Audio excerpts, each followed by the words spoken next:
talk about women of color in the business, like women period, and then women of color in this business. How has it changed, or do you think it's getting better, or?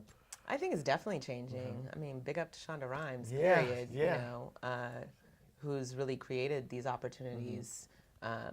And been able to create these opportunities because she has creative control over her projects, being the creator of them, which I think these days you have to start creating your own work. And if you can't write and if you can't do anything, find other people that can to start to tell stories that you want to as an actress.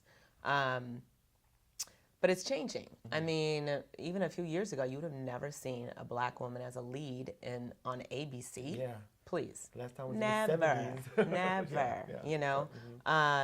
So I do think it's changing. I think just America's changing. I mean, it's getting more female, more brown, more grayer.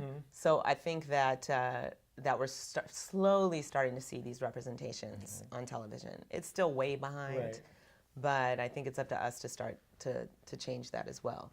And it's challenging as an actor because you don't necessarily have the choice. You get called, hey, you're gonna play the ghetto girlfriend of, and you have a few lines, and you come in and you do your work and you do your best, the best you can, but you don't necessarily always have the choice to choose what roles you'd want to play, Right. So it's important to accept and honor and play whenever you get in those rooms, but it's also important to create your own path. When you think about taking on a role or going for an audition for a part, do you consider being a role model? I consider myself being a role model? Do you feel the obligation to be a role model when you do your choices of taking on a part or something like that? No. No, okay. I don't. I think that if I get a piece of material and it does not ring true to what I'm willing to represent, that's a different story. Then I just don't go on the audition. And that's rare because as an actor, you need to be open to exploring all kinds of things.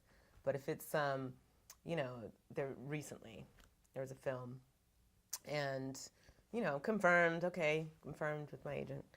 Then I open up the sides and it's literally like a girl giving head, to this man in the front seat of a car, and she pops up with cum on her face and says something to him and something and then goes back down. I'm like, I ain't going in and doing this shit. You know what I'm saying? There's no way. Right. No. So you're your own role model, basically. Yeah, right. You have to have your own boundaries of what you're willing to do. And I'm far from a prude, I'm not someone who's like, oh, I'll never do nudity or I'll never do any da-da-da-da. It's not that. It's like, is it necessary for the story? And am I willing to do those things if I don't have a viable part in the storytelling? Right. I'm in that instance, I'm just representing girls giving some head. Yeah. No thanks. Yeah. No. So, but no, if I go in thinking I'm going to be a role model, I'm not focused on what I need to be focused on.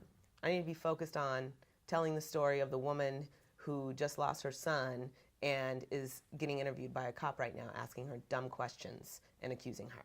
Right. Do you see what I'm saying? Right. Like I can't go in there worried about, am I representing black women in the industry?